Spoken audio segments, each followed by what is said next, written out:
Hello, everyone. I am Karen Kramer, and I am the PBD Essex Museum's curator of Native American and Oceanic Art and Culture. And I'm also the director of our Native American Fellowship Program. And I am so pleased to welcome you to our event this evening as we gather in great anticipation of tonight's program, COVID, Climate and Indigenous Traditional Ecological Knowledge, which is a part of our latest virtual series in conjunction with the Peabody Essex Museum's Climate and Environment Initiative. So in tonight's session, author and poet Cheryl Savageau will share a poem, and Professor Dina Whitaker will provide insight into Indigenous knowledge systems, which offer opportunities for building resistance to socio-ecological shocks, including climate effects and pandemics. Following Professor Whitaker's presentation, Janie Winchell, the Peabody Essex Museum's director of the Art and Nature Center, will join her in what promises to be a lively and meaningful conversation, as well as an opportunity for all of our program participants to engage in Q&A. But before we begin this program, I want to share my land acknowledgement in order to ground us in the place where the Peabody Essex Museum sits, and from my position as a non-native scholar and curator living as an uninvited settler on occupied Indigenous land. So firstly, I want us all to begin by asking you to be mindful of the ground beneath your feet. And as you take a breath, remember that we are always on Indigenous land everywhere we stand in what is currently the United States of America. We acknowledge that the Peabody Essex Museum sits on the ancestral territory of the Pawtucket, Massachusetts, and Pennacook peoples, and this is where they lived for hundreds of generations, fishing, hunting, farming, raising families, and holding ceremonies. And we acknowledge that many other Indigenous communities have lived and moved through this place over time, and Indigenous people from many nations live and work in this region today. And I ask you to join us in acknowledging their communities, their elders, past and present, as well as future generations. We acknowledge the legacies of the ongoing settler colonial project, including the economies of slavery that cultivated Massachusetts and the continued erasure of Indigenous peoples and histories. We aim to recenter our understanding of the lands that we benefit from through the museum. This acknowledgement demonstrates our commitment to dismantling these legacies, which is an ongoing process. By offering this land acknowledgement, we affirm Indigenous sovereignty and will continue to work to lift up Indigenous voices in all that we do at the Peabody Essex Museum. And with that, I want to introduce Cheryl Savageau, who is of Western Abenaki and French Canadian heritage, and is the author of the memoir, Out of the Crazy Woods, and the poetry collections, Dirt Road Home, which was a finalist for the Patterson Poetry Prize and nominated for a Pulitzer Prize, and Motherland, which has been described as one of the best literary depictions of New England to date. Her children's book, Muskrat Will Be Swimming, was a Smithsonian Notable Book and won the Skipping Stones Book Award for exceptional multicultural and ecology and nature books. She has received multiple grants from the National Endowment for the Arts, as well as the Massachusetts Arts Foundation. She has been a mentor to Native American writers through the Wordcraft Circle of Native Writers and Storytellers, and received their Mentor of the Year Award in 1999. Cheryl teaches at the Middlebury Breadloaf School of English. And so with that, I would love to welcome Cheryl. Thank you so much for being with us. Oh, you're muted. And you're muted, yeah. Okay, thank you. I'm delighted to be here. Thank you for the wonderful introduction. I'd like to add just to your land acknowledgement that I am south of Boston. I'm in the traditional territory of the Wampanoag people. And I want to extend acknowledgement to them for past, present, and future. I want to start by reading this poem read And the poem is in the shape of it came to me in the shape of a tree, which never happened before, but on the page it is a tree. And so there's a couple of things I want to say about the poem. The first is that our creation stories, Abenaki creation stories, say that we were in fact created from trees. So they are relatives to us in a very real way. We are, like them, children of the forest. I chose this poem also because it starts with another poet who's writing a poem and who only sees the woods in terms of metaphor for human beings. The forest here in New England was almost completely cleared 100 years ago, so we actually have more forest now than we had then. But we have this climate change that's happening and acid rain that's falling. So I wanted to acknowledge all of those things about this poem. The quilt behind me is a companion piece, and it ends with a quote from Christos, Menominee poet. Red. In his new poem, The Red Autumn Woods are a metaphor for leftist martyrs. We are traveling east through a maple forest that blazes the hillsides on both sides of this winding backcountry road. Look at the trees, I want to tell him. Listen, the trees have their own stories to tell, like the story of fire deep within the heart. They too have been martyrs in the long war against the land, a nation cut down, children denied. 100 years ago, these hills were bare of trees, the stone walls that wind through them, the illusion of ownership. Now the hills are red with maples. My heart is leaping out to meet them. My eyes cannot be full enough. Though acid falls from the clouds, maples have gathered on the hillsides in every direction. See how they celebrate. They are wearing their brightest dresses. Come, sisters, let me dance with you. I offer you a song. Let me paint it red with passion. You are all the women I have ever loved. And I want to end with this poem, Pemigewasset. Pemigewasset is a river that runs through New Hampshire. It starts, the source of it is in Franconia Notch, which is in the heart of the White Mountains. And this poem, again, I think it's talking about the difference in ways of perceiving the land. And one of the ways here is knowing that you're in a sacred space as opposed to other ways of seeing it. Pemigewasset. We are at the source, the place where the Pemi streams out of the lake over the granite in cascades and whirlpools. Tourists rush past us, two Abenaki women gazing silently into water. I feel like a ghost, she says. They can't even see us. Tourists follow the signs to the next attraction. They don't want to miss anything. Below us, around us, water is flowing. That's because they are in a state park, I say, and we are at the center of the world. The rocks are full of water. Everywhere, water is flowing. Thank you. Thank you so much. That was really beautiful, both. And I really thank you so much. So now my colleague Janie Winchell, the Sarah Fraser Robbins Director of the Dottie Brown and Art and Nature Center, the full title I intended to say earlier, but I wanted to say now. Janie will come now to introduce our featured speaker. Thank you so much. Thank you, Karen. And I especially want to thank you for offering that opening land acknowledgement. And thank you, Cheryl, so much for grounding us in that beautiful poetry, surrounding us with all kin that we share this planet with. It's really a pleasure to have you here.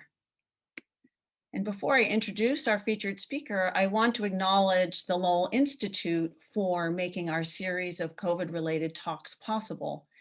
Tonight's lecture is the last in a series of 3 programs focused on lessons learned from COVID and how we can bring these to bear on the climate crisis. You can access all of these on PEM's YouTube channel. In this last session, our guest speaker, Dina Gilio-Whitaker, an Indigenous researcher and activist, shares insights into how Indigenous knowledge systems offer ways of building resilience to socioecological shocks, including climate effects and pandemics. Dina is a member of the Colville Confederated Tribes, and she is joining us this evening from Southern California, where she is a lecturer of American Indian Studies at California State University, San Marcos, and an independent educator in American Indian environmental policy and other issues. She teaches courses on environmentalism and American Indians, traditional ecological knowledge, Native women's activism, and decolonization, among other subjects. Dina also works in the field of critical sports studies, examining the intersections of indigeneity and surfing, a sport that she does herself and has done so for decades.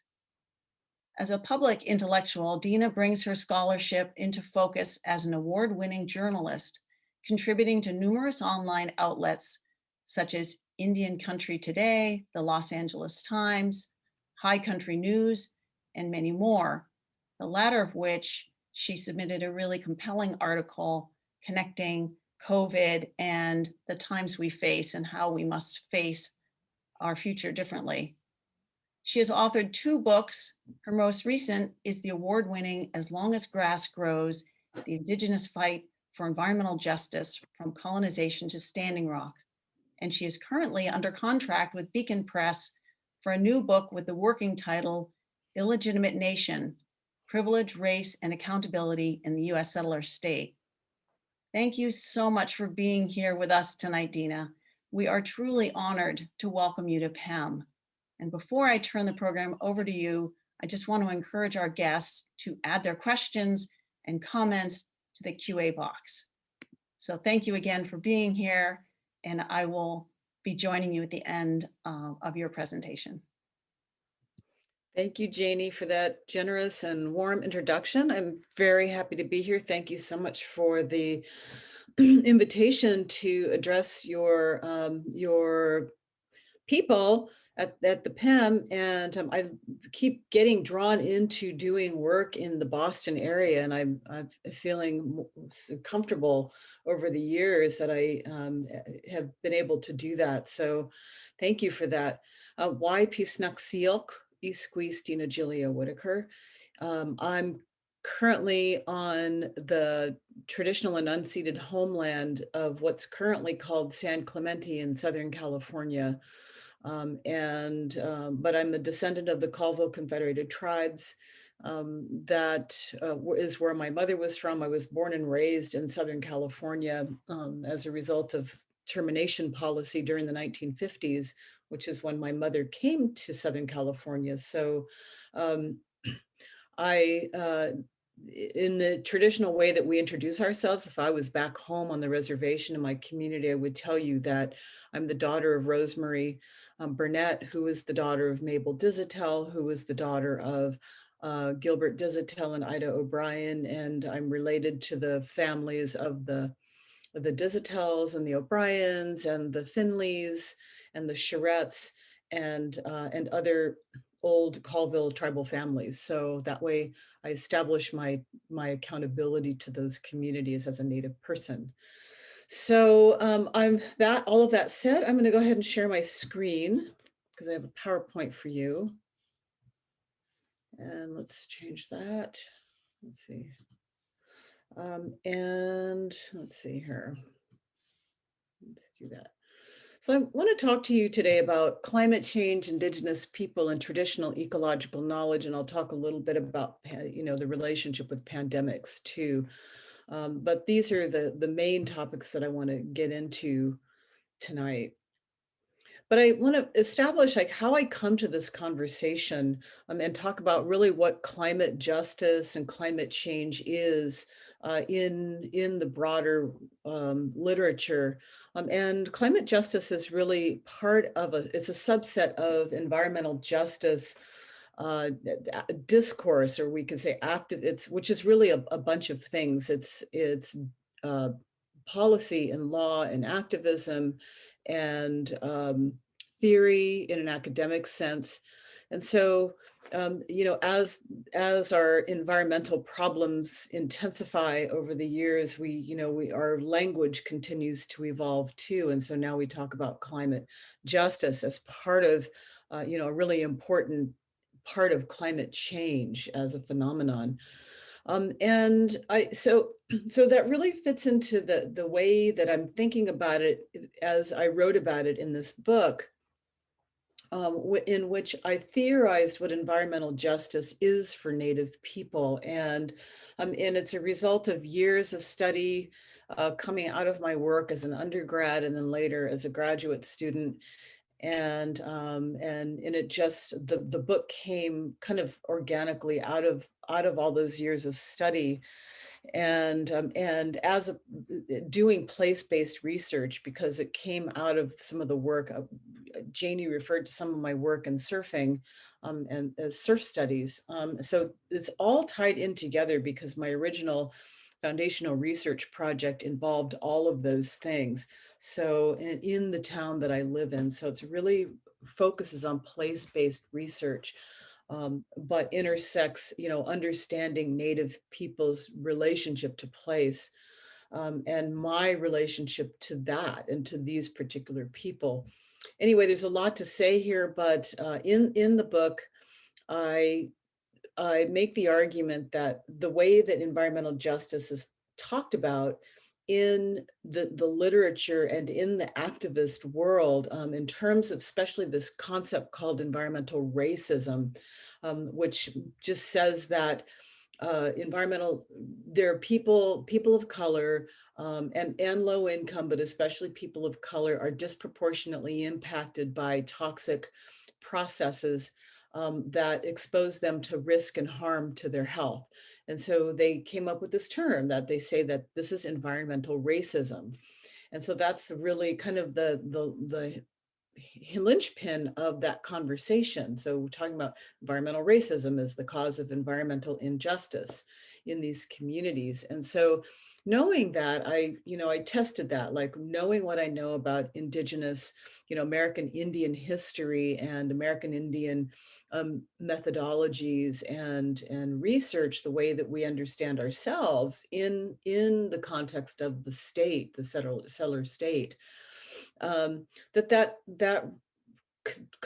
term environmental racism is really far too narrow to understand the ways that the historical processes have impacted us through genocide and land theft, and beginning in 1492. So there's these huge things that need huge variety of circumstances that need to be taken into consideration when we're talking about what environmental injustice means for Native people. It's really connected to these much broader histories and processes of being systematically dispossessed of land, and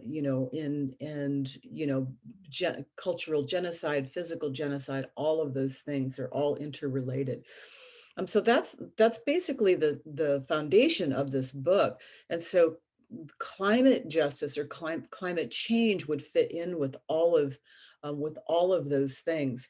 And so they must also acknowledge the fact that Native people are nations with political relationships to the state, to the United States, and not just as ethnic minorities. And this is where the conversation about racism becomes way too limited, because we are not just ethnic groups, we are communities with and nations with these political designations, these political status to the state. And when we talk about it through the lens of settler colonialism, and to give a brief overview of what we mean when we say settler colonialism, it refers to a process, a historical process that crystallizes into a structure. So the well-known scholar that really theorized this originally, his name is Patrick Wolfe. talked about settler colonialism being not just a historic event, but a structure, and that the goal of settler colonialism is always the elimination of the native, and in its purpose is for the acquisition of native lands, and then it results in population transfer. So you see, that's what we would call immigration, all these waves of European migrations over, period of centuries. And these populations ultimately displace and, work to replace the native population, which it does in a variety of ways, and what Wolf called these different technologies. So it's, just straight out killing, but it's also eliminating the conditions for cultural continuity for Indigenous peoples. And there's a big history about where this comes from. These logics of settler colonialism come with Europeans. They date back to medieval Catholic Church doctrines in documents that were called papal bulls. These were, they were, like edicts that were issued by the popes, and they basically justified the subjugation, the enslavement of Indigenous peoples, and the taking of the land. So they built in these justifications, and we're talking centuries before, decades before they even got here, decades before Christopher Columbus even set sail. These ideas, this kind of foundation was already laid, where they had divided the lands between Spain and Portugal, lands before they had even seen them. So all of this gets encoded into the federal Indian legal system. And it's called the Doctrine of Discovery. So the Doctrine of Discovery lays the foundation for this dispossession and enslavement and killing of Indigenous people, and all of that finds its way into the legal structure. And it's the legal structure that is never it's never repudiated these doctrines. It's still the foundation of that system. And what that system does is it constructs Indigenous people as inferior, as we all know the language: savage, barbarians, uncivilized, in need of improving. And that's what, the Christian missionaries are there to do. And then it's aided by the education system. And so all of this becomes encoded into this legal structure that maintains this ongoing paternalistic relationship between the US and Native nations. In terms of education, we say that settler colonialism is not just genocidal, but it includes this process, this word that is being used more and more, called epistemicide. And that just means the killing of epistemologies, or the killing of knowledge systems. And so that's a huge part of why we need to acknowledge that the education system, the religious system that was imposed on Native peoples, not only, these various ways that it caused this cultural genocide, was also through the attempted wiping out of Indigenous knowledge systems. So now I want to talk a little bit about climate change. So having laid a little bit of a foundation, or the kind of parameters of the conversation. When we talk about climate change, there's I want to give you a little bit of history about how we talk about it, so when how the conversation has emerged, with the growing recognition of global warming. It used to be called global warming. Now it's more common to call it climate change. But for Indigenous peoples have really long memories, and it's all embedded in their oral traditions. And Native people will always tell you, we have always been adapting to changing environments. Climate change is nothing new for Native people. You will see, I was talking a little while ago with Cheryl about a really respected elder in the Wabanaki community, Roger Paul, who is a language expert. And I've learned this from him. He talks about how embedded in Wabanaki language are stories about the landscape of the Dawnland, where where the landscape used to look really different, where there used to be, certain kinds of landmarks or different kinds of like hills or places of water where they're not anymore, where they've changed over, and we're talking, thousands of years. And so um, in this way, this is how Native people know that we have always been adapting to, the climate has always been changing. Of course, now we do know that climate change is happening in an unprecedented rate. So it's happening really, really fast. But the point is that Native people have always been adapting to their environments as they change. Over the last, couple of few decades, the global efforts to address climate change have taken shape, with most notably the Kyoto Protocol. The Kyoto Protocol was an international treaty. It's the only real serious global attempt to deal with climate change on an international level. It was originally established in 1997. Some of you may already know this, but some of you may not. But what the Kyoto Protocol tried to do was its approach was to marketize carbon emissions. So through this cap and trade system. So it really centered economics as a way to propose solutions to these, the carbon emissions. But what it did was it systematically excluded Indigenous peoples from the very beginning. It was very state-centric. Indigenous peoples have always been subjected to state regimes. And so even when those state regimes have been profoundly abusive.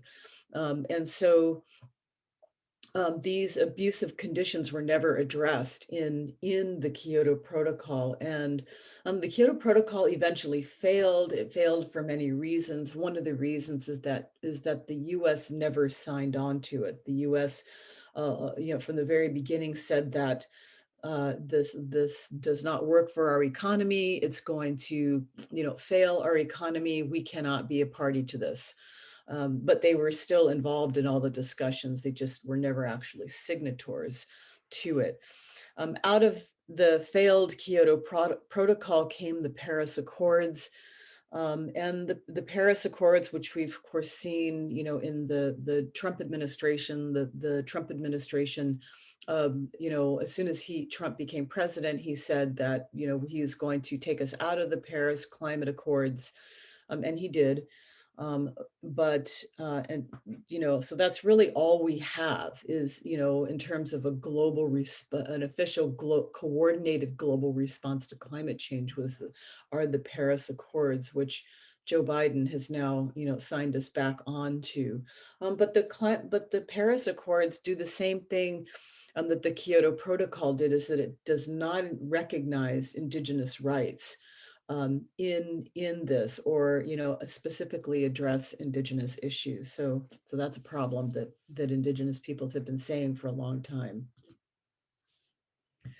So I want to talk about, when we talk about climate change, the way in the scholarly, the material, and also the activist world, the way that Indigenous peoples talk about it. And when we talk about climate change, it presumes, we have this language now, we say the Anthropocene, like we live in the age of the Anthropocene now, and the climate change is caused, it's anthropogenic, it's human caused.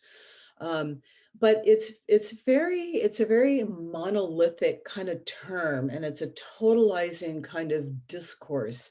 that says that doesn't differentiate certain kinds of humans from others and certain kinds of human processes from others. But American Indian scholars who study climate change, one of the first things that they say is that, it's colonialism that's the problem. It's we didn't cause it, right? These are processes that came through the imposition of this, profound technology that came with European, in the U.S. came with European settlement. And so the way that Kyle White, who is a foremost scholar on this, the way he has said it is that climate change is basically intensified colonialism.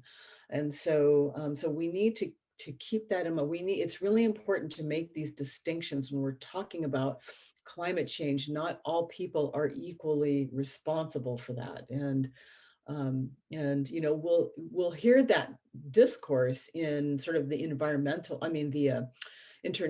arena, with some countries being centered as being said to, we didn't cause climate change, it's really the industrialized nations that did it. Well, within the US and other countries, the same thing is true for Indigenous peoples. It's they really have been brought into these processes, mostly unwillingly. And that Indigenous peoples are disproportionately impacted by climate change. And Daniel Wildcat is another scholar that writes about this. He says that climate change has this, it's resulting in what he calls a fourth removal for some Indigenous peoples. He identifies certain periods of removal, referring to, like the removal policy of the, the Trail of Tears, and these forceful forcing Native peoples off their lands to make way for European settlement. Something really similar is happening to Indigenous communities as a result of climate change.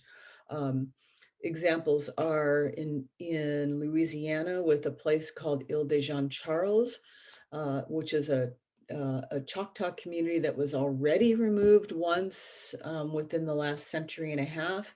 They were a product of that earlier 19th century removal process, where they became transplanted into Louisiana, and now they're having to be removed again because their lands are flooded, and so there has been the systematic move to, they're climate refugees, and they're actually the first community to be removed as a community, not just as individuals. So, and that process, as I understand it, is still ongoing. The same is true in Alaska. There are a number of communities up there that are also slated for having to move because their lands are being flooded due to climate sea level rise. Another example would be the Quinault Nation in Washington State, where they're losing an entire town. I want to share, see if I can easily share, a quick little video with you about this. Let's go here.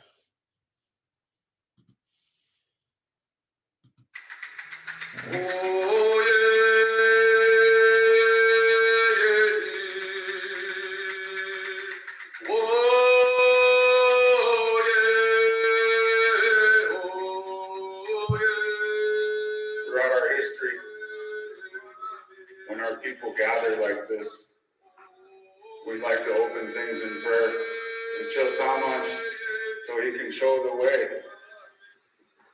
We live on 210,000 acres, 26 miles of Pacific Ocean coastline, the most beautiful place on earth. We notice what's happening around us. We can't move. We can't take our treaty rights with us and go somewhere else where it might be better. We live where we live. We've been witness to seeing animals drive to the north We've been witness to seeing the erosion of our coastline. We also see glaciers. Our photographer had asked me, Vaughn, do you want to take a trip with us to go see the glacier? I said, absolutely, I want to see this firsthand. I took a helicopter trip into the Olympic Mountains. As we came over the ridge and looked at the Anderson Glacier, it was gone. The entire glacier disappeared. We were there to take pictures to see how far back it had receded. It was gone. My heart sank and I thought, I can't imagine another generation of Quinaults trying to explain to them how our rich blueback salmon tasted. And this salmon that I wear, it's born on the upper Quinault. And the eagle that walks and watches over us and gives us that view that is everywhere in that landscape. And what about the chitlin, the bear? Without this, we don't exist.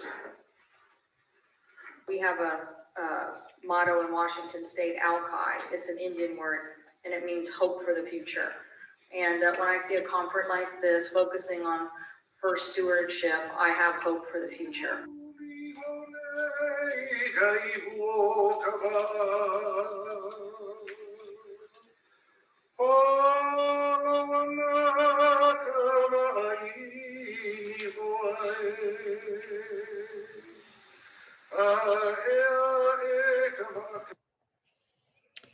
Okay, let's come back to our PowerPoint here. So that just gives you an idea of some of the challenges that Native people, the Quinaults are losing the entire village of Tahola, which has been battered regularly by increasing ocean, rising oceans. Okay. So when we talk about climate change, we have this language, we talk about mitigation and adaptation. Mitigation is about, lowering the concentration of greenhouse gases in the atmosphere in an effort to slow down climate change, to keep the, rising temperature within a certain level so that it, will prevent the worst of the catastrophic changes that are expected. And then adaptation is how we adapt to the changes that are already here and that are coming. In that language of, especially around mitigation, we talk about green energy, right? Green energy is about phasing out fossil fuels so that we will, lower the greenhouse gas emissions and hopefully prevent the worst of the impacts. And so we have this whole language now and this whole conversation about green capitalism, green energy. And so tribes have been present to this. Tribes are even taking on their own green energy projects. And they've also been had these green energy projects imposed on them without their consent. And that's what I have. This image up here is one of these non-consenting green energy projects that happened here in Southern California. It's called the Ocotillo Wind Farm. It was built about 10 years ago now. It was built on so-called public lands. Of course, these public lands are always, indigenous lands are always places of indigenous ancient land tenure. And in this case, the Ocotillo, in the Ocotillo Desert, Native people, there was a large consortium of Native tribes in the area who opposed it because it was so big. This wind farm was so big, and it was encroaching on some very important Native religious sites, Native sacred sites. And this happened under a liberal administration. This was the Obama administration. So, when it comes to politics, one side of the political spectrum isn't always more friendly than the other. And this is a good example of that. there's a big conversation and I won't go into it, but this was this. So now the tribes in that area have to live with this wind farm. So in this green economy, this was imposed on them. So this is bad. Like, you know, green energy for Native peoples in this case was bad. On the other hand, we have the solar array, which was developed by the Moapa Paiute tribe in Nevada. And so they developed this themselves on their land. So they were able to do it in their way, the way that they wanted to, with their own control. And so, so these, you know, this is about consent. And, you know, we have this thing called the United Nations Declaration on the Rights of Indigenous Peoples that the United States became a signatory to in, was the last country in the world to do so. But they signed on and they agreed to this principle of free, prior, and informed consent. They still really don't abide by it. And this is one of the big fights that we're going to be seeing more and more, especially now with Deb Haaland as the deputy, I mean, the Secretary of the Interior.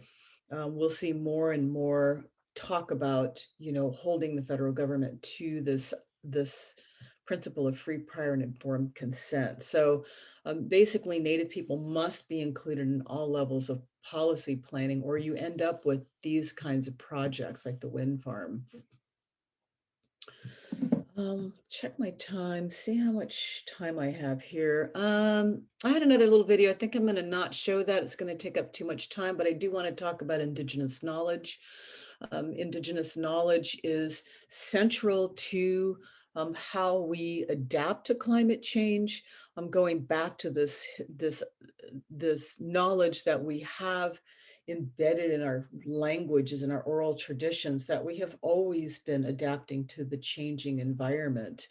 And this is really what it is about, what it means to be sustainable. So taking that language of sustainability, like taking it out of the realm of economics, into the ways that Native people understand themselves and how they emerge as people with ancient land tenure, ancient relationships to land, which is fundamentally the definition of sustainability.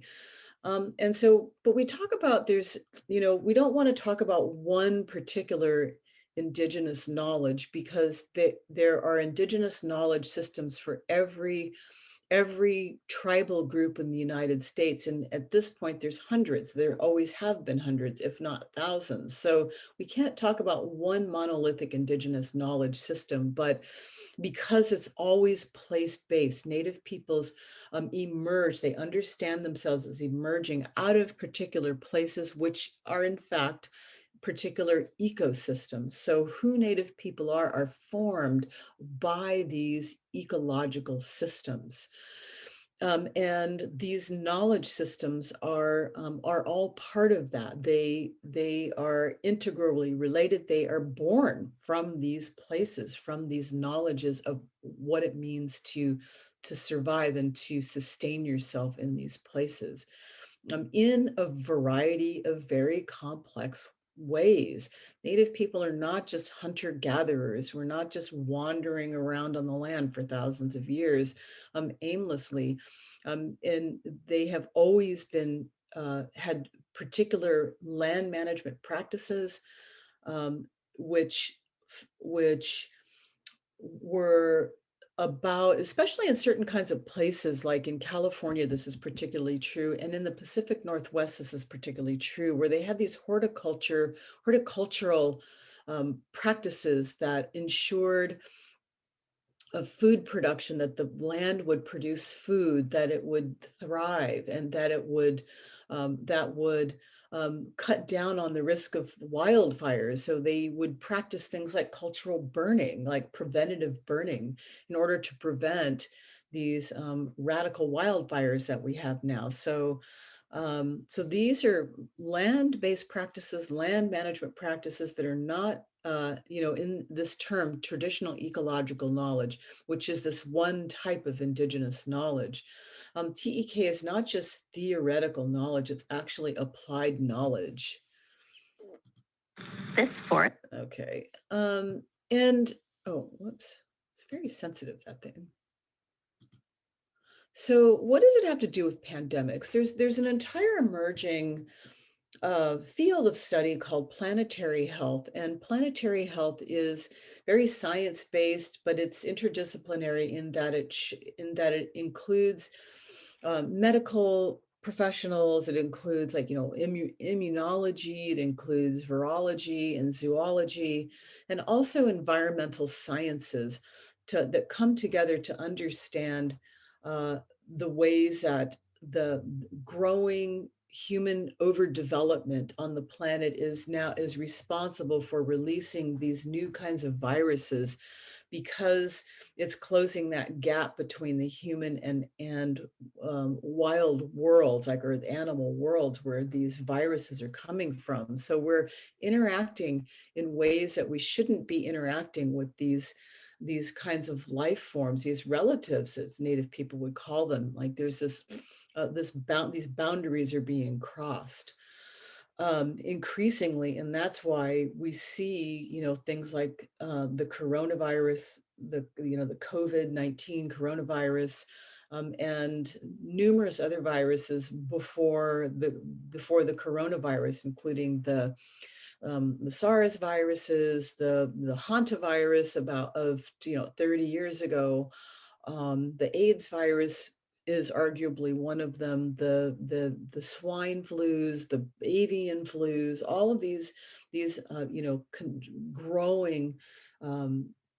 growing exposures and risks to these viruses, which are endangering human populations. And for Native people, these bring up a lot of historic trauma, like especially, in places like the Navajo Nation. This picture here on the right, the Navajo Nation, which was so heavily impacted by COVID.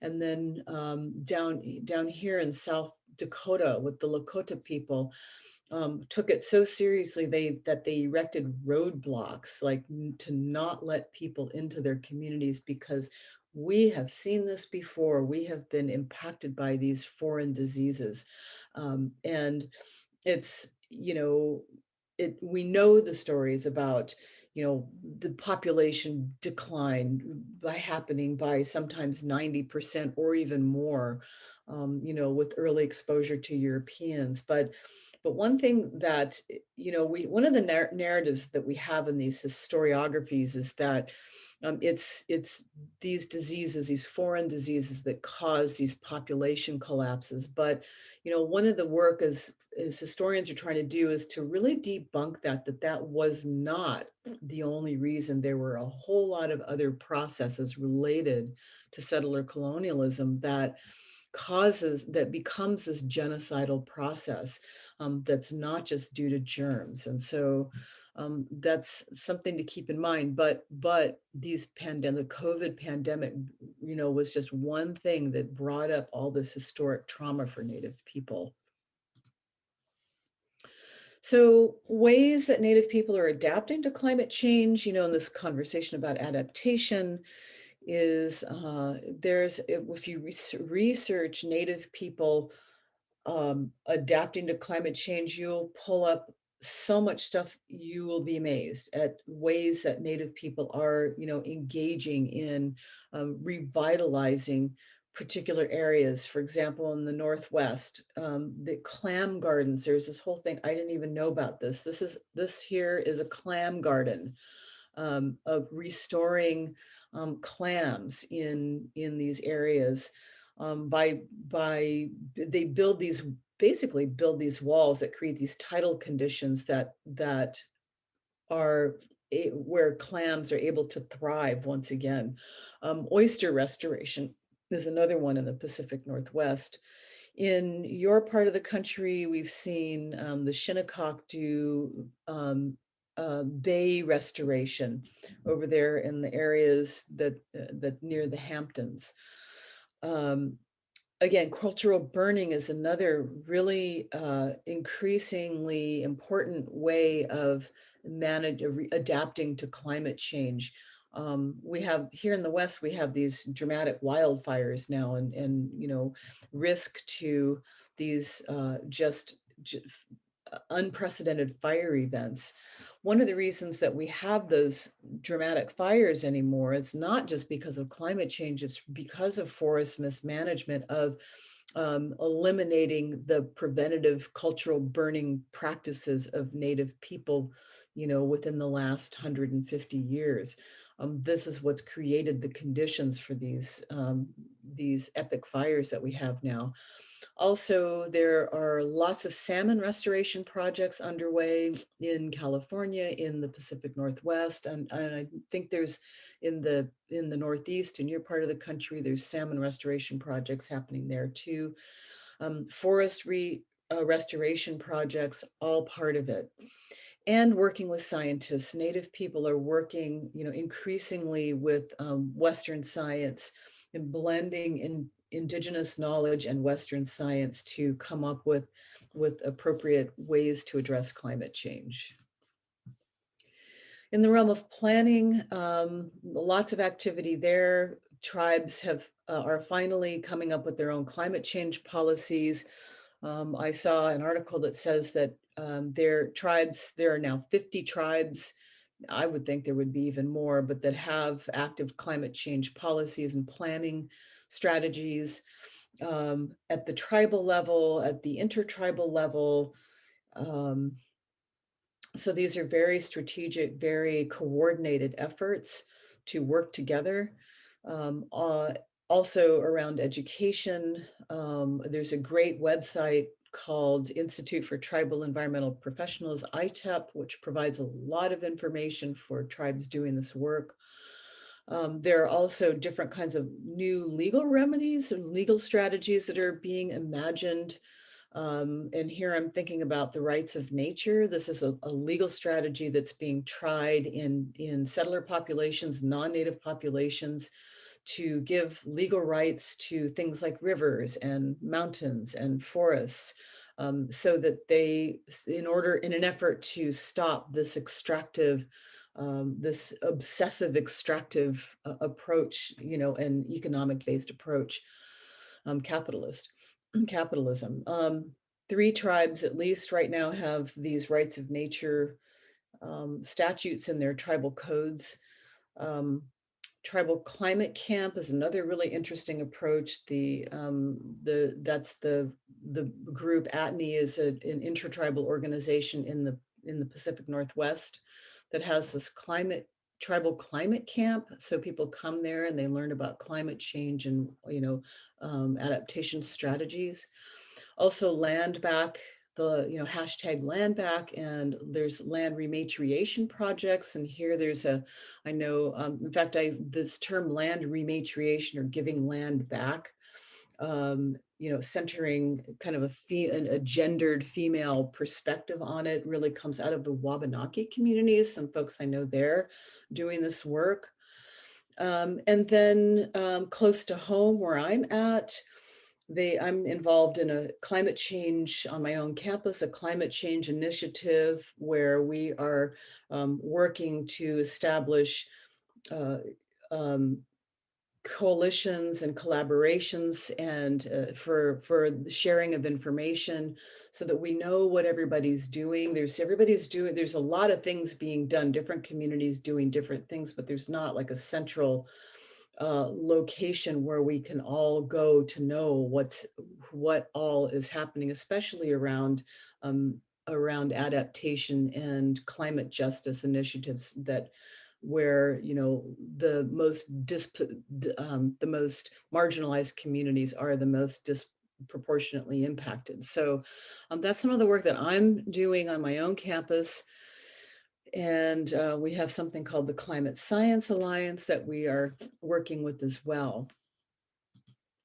And finally, this is my last slide. I want to talk about the kind of values and worldviews that underlie what we mean when we say climate change and climate adaptation.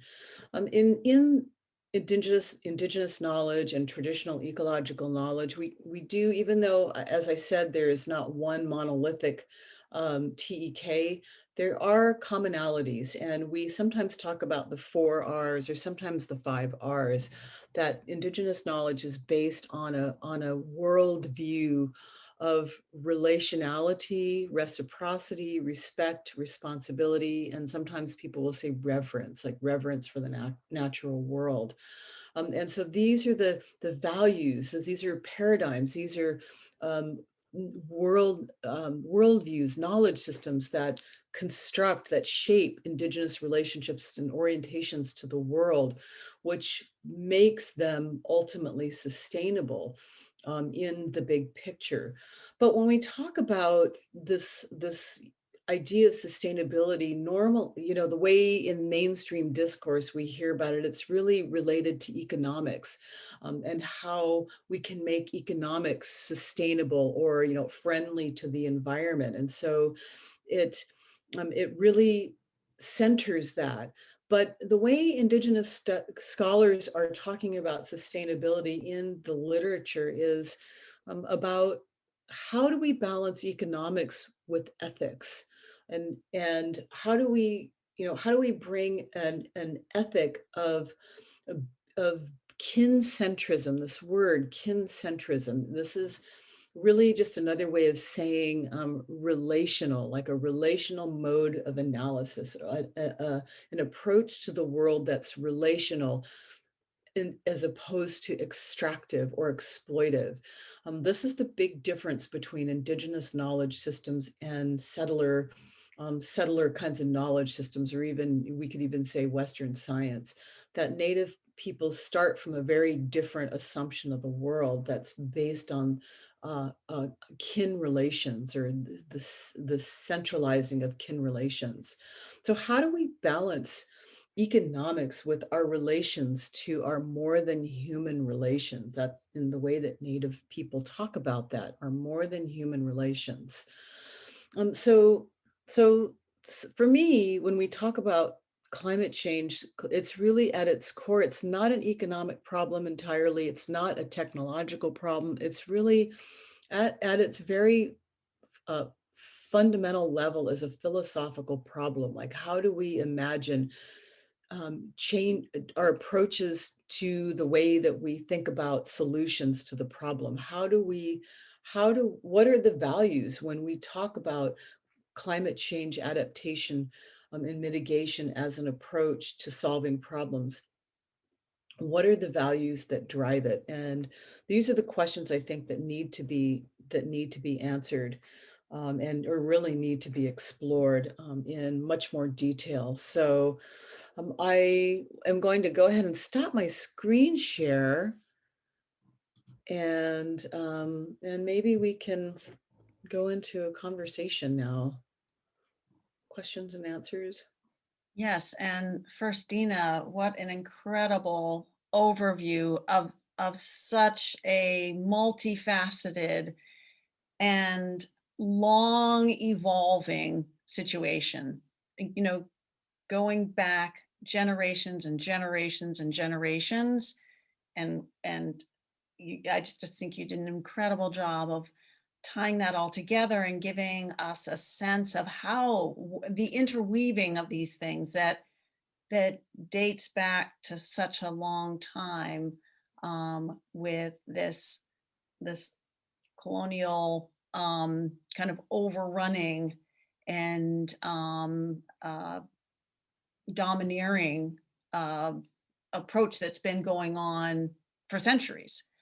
So thank you for bringing that historical perspective into this, because that seems like that is essential to understanding how we got to where we are, and that it's a contemporary problem, but it has deep historical roots from everything that you were bringing forward.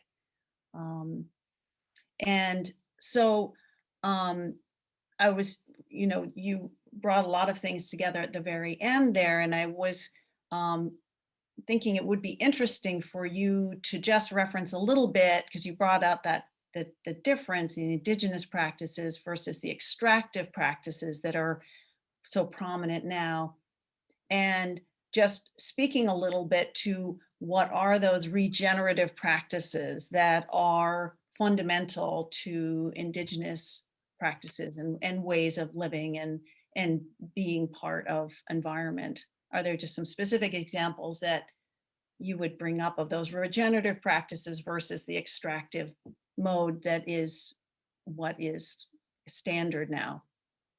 Well, I think it really begins with education.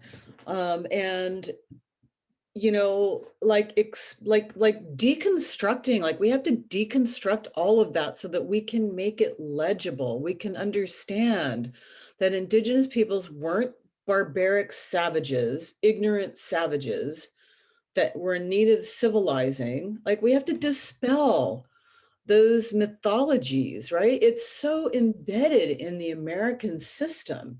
It's in our founding documents, right? The Declaration of Independence has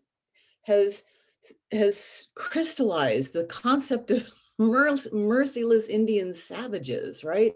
So we have to go to the very foundations in order to understand the way that these huge narratives still maintain these ideas, these myths, so deconstruct that so that we can reconstruct and understand Native peoples as having very intelligent ways of living on the land, right? They're, like I was saying earlier, like we're not just out there wandering around aimlessly, nomads, right? That these terms, like language is so important to all of this.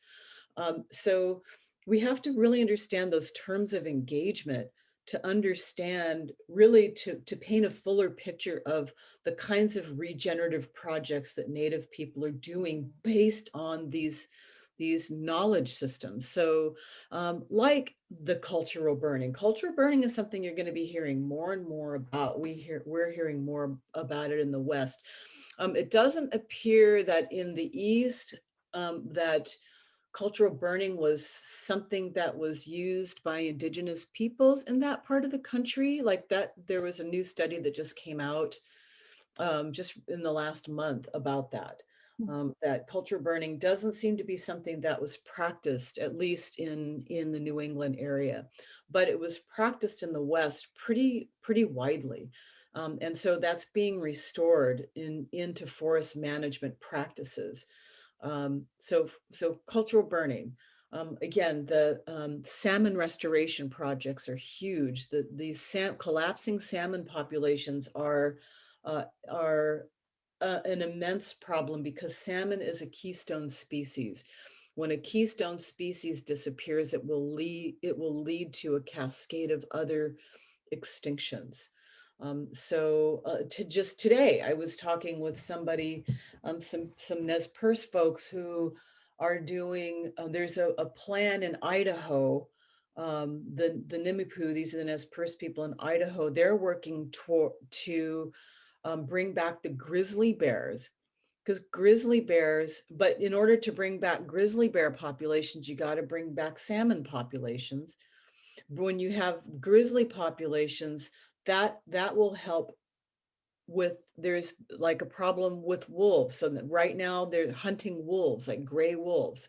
That's a thing, that's what they're doing to keep down, wolves probably interfere with cattle production. So all understanding the interworkings of all these related species and life forms, understanding the whole of them, which is what Native people always understood. And that's part of the intelligence of that. So yeah, there's all kinds of ways. In Hawaii, they do fish ponds. They're regenerating their fish ponds. They had this whole system of, raising fish on the ocean through these fish ponds that they constructed, which seem to be a lot like the oyster restoration projects in Washington. Oh, thank you. And I want to take on some of these questions that have been coming in. And also Cheryl, to certainly invite you. Would love to know if you have a question for Dina as part of this as well. So here's a question. Is there a climate change camp in the Northeast, in the area of Philadelphia specifically? Someone who's looking for, if not a suggestion, maybe a contact organization that would be in that area, Dina, for them? I'm not aware of anything like that. That doesn't mean it doesn't exist, but I would certainly Google on it. There's so much happening that it's kind of mind-boggling, actually. It's happening regionally, and this is something that the IPCC, the International Panel on Climate Change experts have said for decades, that the solutions, how the world imagines solutions to climate change, ultimately is going to have to be regional. And this seems to be what's happening. So I would just look and see what's happening in that region. There may be something. I wouldn't be surprised if there was, actually. Great. And that does get to that such foundational point that you brought up of establishing ourselves in place and valuing place as and understanding place as really integral to successful solutions, and not kind of looking for the one and all solution, because it's so specific to an area. And so I appreciated you bringing that up in your talk with all these different Indigenous voices. There is not one Indigenous voice, although there are obviously some commonalities.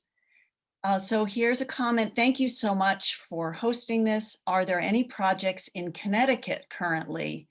And where can I find more information on historical ecological practices in Connecticut? Yeah, gosh, if I was in Connecticut, in New England, I might know that. But I would direct you to the Abbey Museum. So the Abbey Museum, where Chris Newell, who is a Passamaquoddy tribal member, they have a whole, I gave a talk for them, it was last year, as part of a speaker series on traditional ecological knowledge. So that seems to be a really good source of information to start looking for something like that. And I know that the Wabanaki rematriation project is happening, and maybe Cheryl, you know about that. That's I was going to say in Connecticut and Mohegan peoples particularly. I think there's also a lot of agricultural reclamation that's going on there. So that's where I would suggest people start. Great. I'd like to ask you. Oh, Cheryl, you're frozen up. For ours. And I was wondering what you thought about sort of the common idea and animated world, that for many Indigenous people, we see the world as peopled, as persons rather than as objects. Could you speak to that a little bit? You froze up for the first part of what you were saying, but I heard the last part. Okay, sorry about that. No problem. That's that understanding of the world through the lens of kinship, right? That relationality, Native people, and this is the difference, like Native people, the Native world is always a world of relationships. Like, because literally, like when you go home, and you know this, Cheryl, when you go home, when I go home to my tribal community, I know that I'm related to pretty much everybody that's there on some level. That's why when I introduced myself to you, in the beginning, I told you who I was related to. This is a very common practice. This is something that Native people have always done. Like we establish our kinship to each other.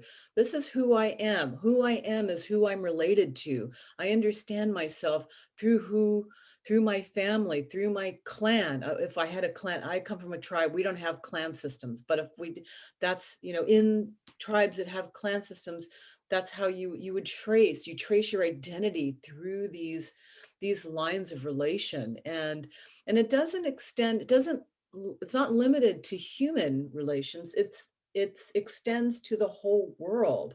That's why for Native people, the Native people are not anthropocentric. Like, our worlds were never centered with us as the focal point. We were all in this, and this is one of the commonalities for all Indigenous peoples, because they had to understand what it meant to survive in an ecosystem.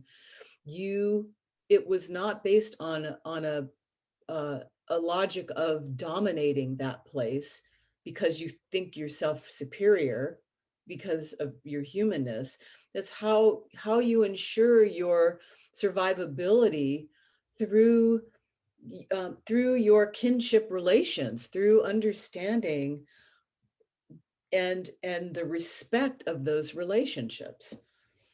So that's the hardest thing to get, I think, you know, to get across to non-native populations, like people that came here that don't have that kind of relationship connection to the land, that kind of worldview. But I don't think it's not something they can't understand. Like, I think the settler population is capable, because all human populations they understand relationality. We understand what it means to live in relationship to each other, what families mean. It's just extending the meaning of that out to the beyond the human world. Yeah, such a key point in understanding that it's not just about human life, that all life is valued, and so we need to be thinking of the life that we are dependent on as much as we are thinking about our own life in this time of, you know, seems like one of the opportunities. And I'm mindful of the time here, but there's a question that I wanted to bring up before we are closing out. Is we bring together the apparent dramatically of tackling climate change. This Native approach is so very compelling given its centuries of practice, but that may be hard to bring along in a world that is mostly driven by capitalism at this point. We'll need to find common ground, yes, and how. I don't know if there's something you want to, is there some comment you want to make on that, Dina, something? Yeah, it's really true that we do have to find common ground. And that's why we say it's a philosophical problem at its core, right? It's not a techno fix. It's not just a techno fix. It's not just a problem of economics. We have to understand the entire foundations of how we understand ourselves in the world. And in the settler state, right? The US as a settler state founded on, you know, profoundly unjust land dispossession of Native peoples.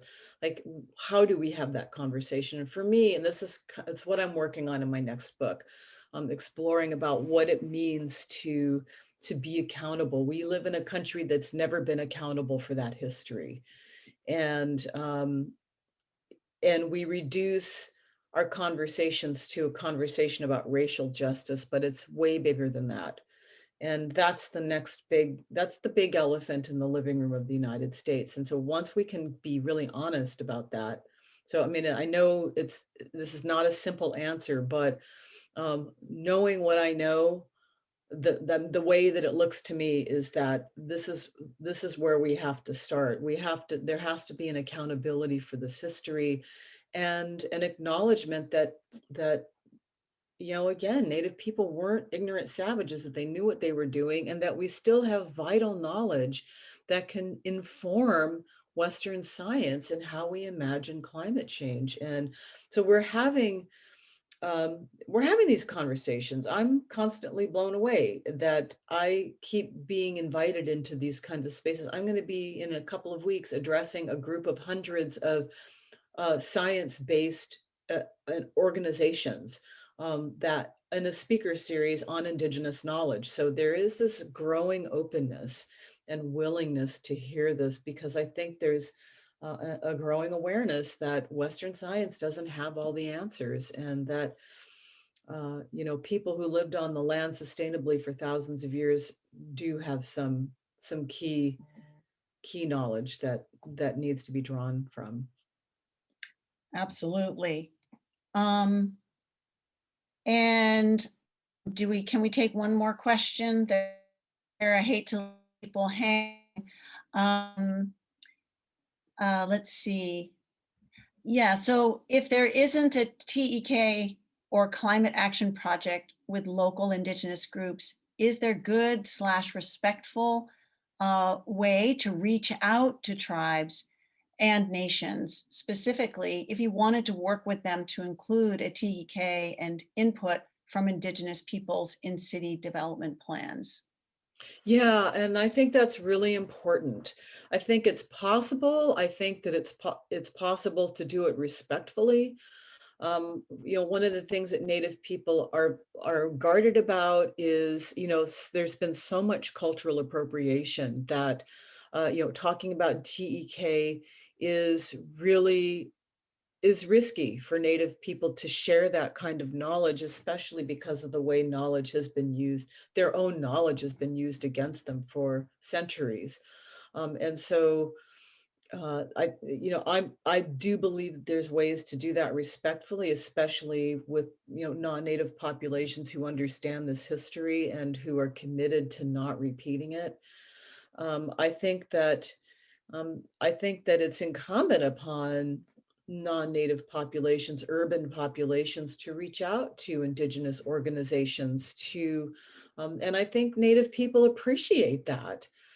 Especially if it's, you know, in a spirit of shared benefit, like, you know, we want to work with you, we want to respect your sovereignty, respect your the sovereignty of your knowledge, and you know, and do this right. We know that there's a lot that needs to be made up for, and we don't want to repeat the mistakes of the past. So like coming humbly, that's really the thing to know if you want to work with Native people, that you know, you got to check yourself. You got to constantly check yourself and check your privilege, and don't come with a sense of entitlement, that you're entitled to know certain things, or, you know, whatever, even if you can pay for something or something like that. That's not what that's about. But I do think that it's worth taking those kinds of risks. And, you know, just Native people know when people are coming to them in a good way. It's really pretty simple. Just come in a good way. I think that's a great place to end this. And we all want to be coming at this in a good way, with each other, towards the planet, and cannot enough join us, giving us this wisdom, providing the interconnecting the COVID situation, and bringing in some of the Indigenous experience of that, and the historical trauma that brought up, which was so important, I think, to include in this conversation. And to everyone who joined us tonight, thank you. Really special to share in this with you, and hope we will be seeing you in other events coming in the future at PAM. Thank you again. Thanks for the invitation, and go out there and do good work, everybody. And I'll hope to see you again sometime. Great. And thank you again to Cheryl, that beautiful poetry that you contributed. Good night, all.